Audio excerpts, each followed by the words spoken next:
सत्संग से सोधी आवे, नहीं जीव 84 में जावे। सत्संग से सोधी आवे, नहीं जीव 84 में जावे। अब मेटो द्वेष और राग, हो राग या उम्र बतेरी जाली। अब मेटो द्वेष और राग, हो राग या उम्र बतेरी जाली।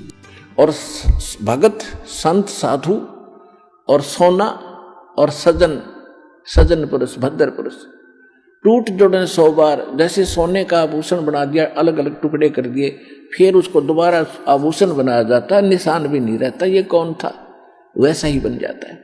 ऐसे साधु संत कभी कवासुनी हो जाती है तो मन में दोष नहीं रखते, ईर्षा नहीं रखते, उसको बदले की भावना नहीं रखते, और फिर मिलते हैं तो वैसे ही हो जाते हैं जैसे कभी कुछ हुआ ही नहीं।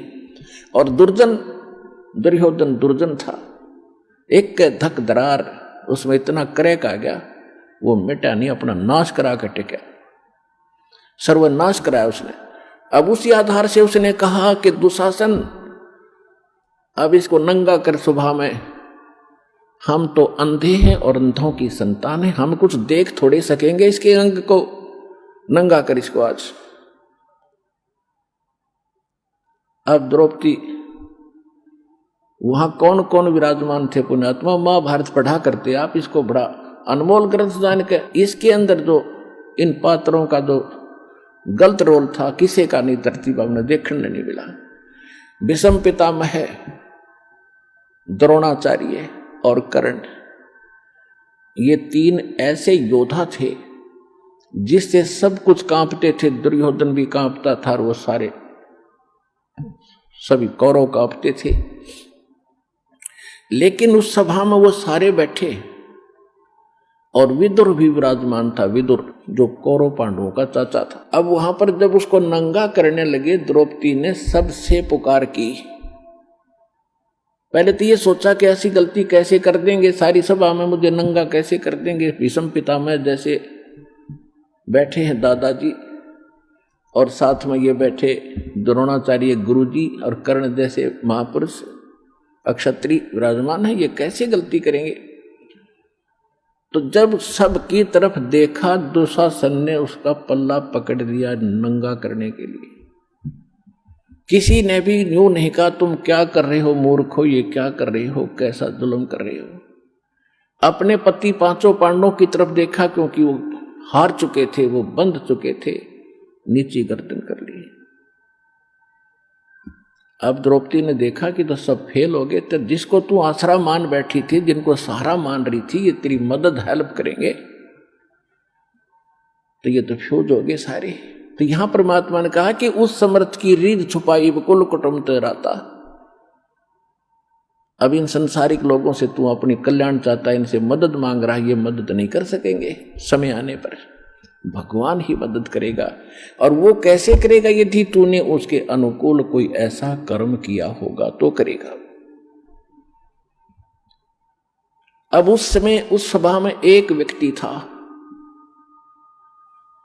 जिसको हम पंचायती कह सकते हैं और एक धर्मपुत्र कह सकते हैं, विदुर।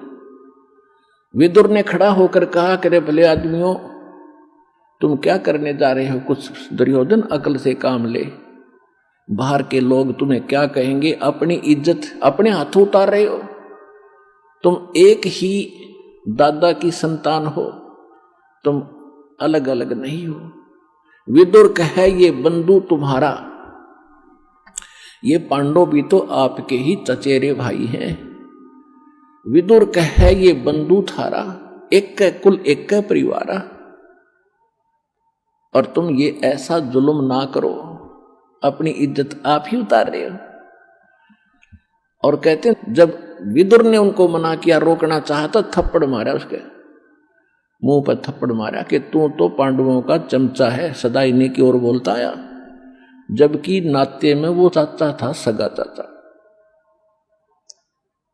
कहते हैं विदुर के मुख पर लगा थपेड़ा, तू तो इन पांडवों का चेहरा, इनका चमचा है, नौकर। तू तो है बांदी का जाया, तू बांदी से पैदा हुआ है ना, इसलिए तेरे अंदर अक्षत्री वाले गुण नहीं है, तू इतनी ही बोधी बात कहता रहा।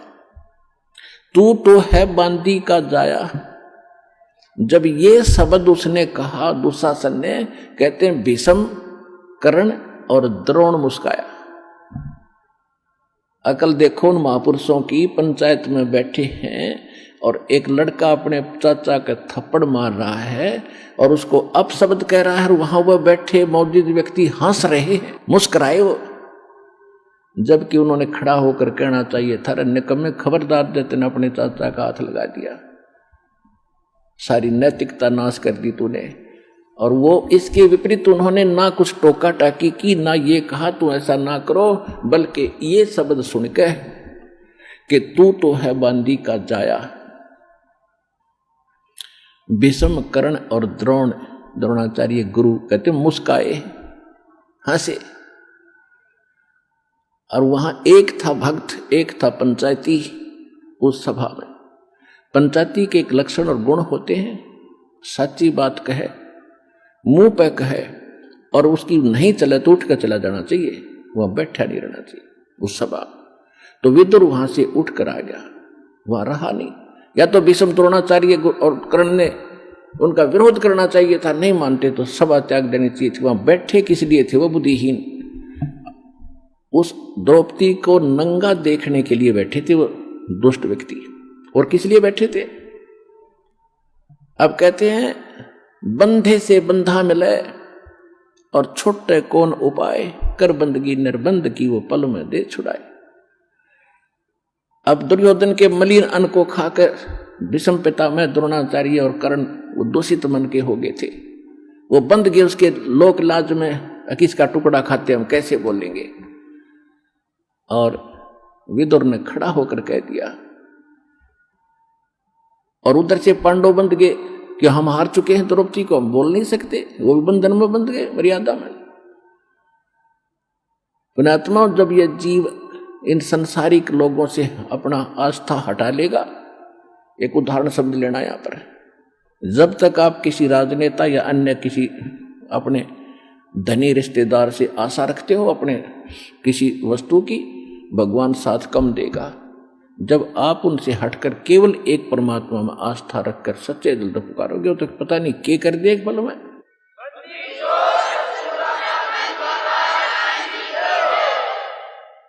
जब द्रौपदी ने देखा कि यहां कोई और साथी नहीं, तेरा मददगार नहीं है, तब सच्चे दिल से आत्मा रोई थी। यह भगवान आत्मा का साथी है, मन का साथी नहीं। मन तो पता नहीं क्या क्या बकवास चाहे, ये हो जा, वो हो जा, फलाना हो जा। जब आत्मा चाहेगी ना तो मालिक देगा आपको। ये आत्मा का साथी है, और मन है ये काल का एजेंट। जब आत्मा रोई, यहां की आपकी पुकार, जैसे पता नहीं कितनी बहनों के साथ बलात्कार होते हैं कहीं कहीं, और वो सभी पुकारती भी हैं अपने मदद के लिए, फिर लास्ट में भगवान को भी याद करती होंगी, लेकिन कितनों की मदद होती है? बहुत कम। कारण यह होता है कि हमने पहले कुछ ऐसा पुण्य नहीं कर रखा जिससे भगवान कोई कारण बना दे और हमारी रक्षा करते हैं किसी भी प्रकार से। तो द्रौपदी का मालिक ने पहले तो कारण बनाया, सौ छलछीदर मैं करूं अपने जन के काज, जो जन मेरी शरण है ताका हूं मैं दास, और गेल गेल लाग्या फिरूं जब तक धरती आकाश। अब जैसे ये दास पहले हम रामकृष्ण के पुजारी थे, शंकर जी के पुजारी थे, बाबा श्याम जी, हनुमान जी के पुजारी थे, और जो भी घर में सुख होता था हम ये कहा करते भगवान विष्णु ने कर दिया, बाबा श्याम जी ने कर दिया, हनुमान जी की दया होगी। जो सा भी याद आ जाता उसी को श्रेय दे देते थे, जो भी भगवान हमें याद आते थे। अब पता चला कि ये तो कुछ कर ही नहीं सकते।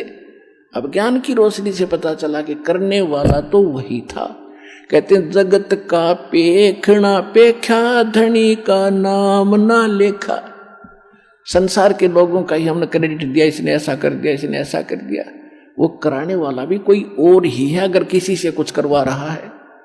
कहते हैं जगत का पेखना पेखा, धनी का नाम ना लेखा। जो सब कुछ कर रहा है उसका जिक्र भी नहीं, कोई सुपने में याद नहीं आया आपको।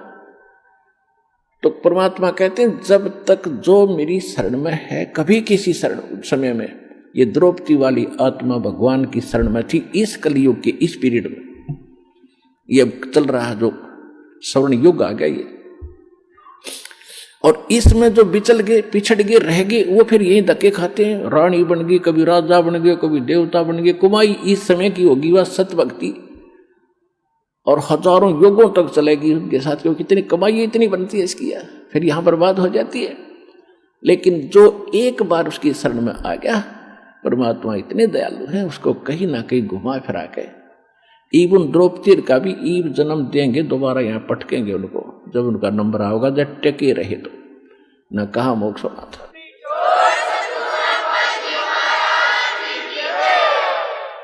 तो कहने का बात यह है कि जब आत्मा ने रोई हृदय से मालिक को, तो इसकी पुकार जाती है धर्मराज के दरबार में। और यहां एक विधान बना रखा है, कोई ना कोई गुरु पहले अवश्य धारण करते थे, गुरु के बिन भक्ति नहीं करते थे। पांडवों का गुरु थे श्री कृष्ण जी, तो श्री कृष्ण को गुरु भी धारण कर रखा था। अब इसकी पुकार गई वहां धर्मराज के दरबार में, उसकी खुल गई वहां सीढ़ी। उसने देखा धर्मराज ने कि देखो इस आत्मा पे आपत्ति आई है, मैं कोई रक्षा करा सकता हूं।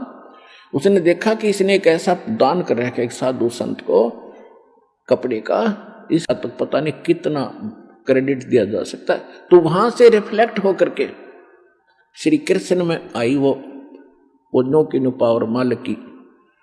और कृष्ण जी तो अपनी पत्नी रुक्मणी के साथ शतरंज खेल रहा था, शतरंज का गेम खेल रहे थे महल में। जो ही उसने शतरंज डाली, उसमें बोलते हैं कच्चे 12 पक्के 18 पौ 12 जैसे भी उसके होते, तो 5 सेट डाले थे और बोलना था पौ 12 कच्चे 12 जैसे वो बोलते हैं खेलने में। उसी समय हाथ आकड़ गया उसका नु, और नु बोला अनंत अनंत अनंत। अब कृष्ण नहीं कर रहा था, वह परमात्मा की पावर उससे करा रही थी। अब रुक्मणी ने उसका हाथ पकड़ लिया कि अनंत अनंत क्यों बोल रहे हो, आगे बोल, इस कच्चे 12 पक्के 12 कुछ तो बोलना था, ये ऐसे क्यों बोल रहे हो आप। तब उसने कहा कि रुक्मणी कर पकड़ा मुस्काई, गरीबदास साहिब जी की अमरवाणी से दास सुना रहा है। रुक्मणी कर पकड़ा मुस्काई, उसका हाथ पकड़ के हंसने लगी। अनंत कहा मोह को समझाई, ये अनंत क्यों कहा इसका मुझे बता। अब कहते हैं दुस्शासन ने द्रौपदी पकड़ी और हमरी भगत सकल में सिखरी, जय हमरी भगत पिछोड़ी हुई तो हमरा नाम न लेवे कोई। वहां कृष्ण नहीं बोल रहा था, कृष्ण को बुलाया जा रहा था भगवान के द्वारा, और परमात्मा की पावर ही उसके पास वहां से भीतर। जैसे जड़ से खुराक आती है पौधे में, पौधे से जाती टहनी में, टहनी के फल लगते, तो वो फल देने वाली टहनी है, उसका देने वाला जड़ है, टहनी के बस का नहीं था, ये समझ लेना। क्योंकि जब इस फार्मूले को आप समझोगे अध्यात्म ज्ञान को, जब आपके समझ में आएगी और आपकी दृष्टि वहीं टिकेगी जाके कि करे कराओ साइया मन में लहर उठा, दादो सदर जीव के आप बगलो जाए। कृष्ण कहते सरदरी थी और करने वाला खुद था वह। रुक्मणी कर पकड़ा मुस्काई, अंत कहा मोह को समझाई, दुस्शासन ने द्रौपदी पकड़ी और हमरी भगत यानी भगवान की भगत सकल में सिकरी। और जय हमरी भगत पिछोड़ी हुई, जय हमारा भगत हार में आ गया तो भगवान का नाम ना लेवे कोई। अब श्री कृष्ण तो फिर इतना कह के लग गया पैसे खेलने, वो मालिक आए फिर कृष्ण रूप धारण करके, श्री कृष्ण रूप बना के परमात्मा सूक्ष्म रूप में द्रौपदी के सिर पे आकर बैठ गए। कहते हैं तनदेही से पासा डारी, कृष्ण तो अपना वहां खेल रहा है और पहुंचे सूक्ष्म रूप मुरारी कबीर परमात्मा।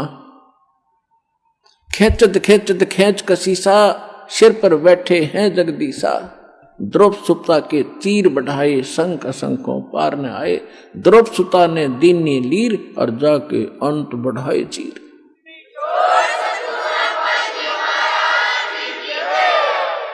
देते को हर देत है जहां तहां से आन, अनदेवा मांगत फिरो। फिर साहिब सुनैना का फिर काफी समय के बाद जब श्री कृष्ण जी उनके घर आए तब द्रौपदी ने पूछा कि हे भगवान, आपने मेरी ऐसे कौन सा मेरा शुभ कर्म आगे अड़ गया जिससे आपने मेरी इज्जत रखी। अब वो कृष्ण ने नहीं पता क्या हुआ, उसको तो बताया गया फिर कि आप ऐसे आए थे, मैंने आपको याद किया था, मेरी चीर हरण हो रहा था, आपने दया कर दी। तब श्री कृष्ण में भी को पिछले 3 लोग की ये कुछ शक्ति है, इनमें भी कुछ दिव्य दृष्टि होती है। इसने जब ध्यान मग्न होकर देखा कि कौन सा पुण्य इसको मिला, तब उसने बताया कि द्रौपदी, तूने एक बार जब तू कंवारी थी राजा द्रौपद के घर नहाने गई थी और तूने एक साधु संत को एक बिलहात का एक छोटा सा टुकड़ा साड़ी का पाड़ कर दिया था।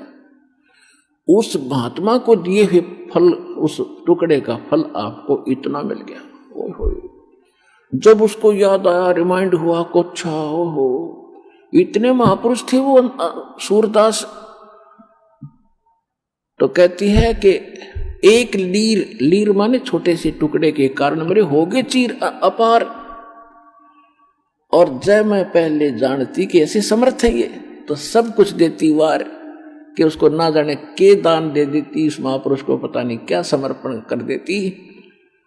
तो पुण्यात्माओं, आज वो अवसर आ गया आपका, और जब ईब चूक गए, अब समर्पण होने का समय है मोक्ष प्राप्ति और यहाँ की सुख प्राप्ति के लिए।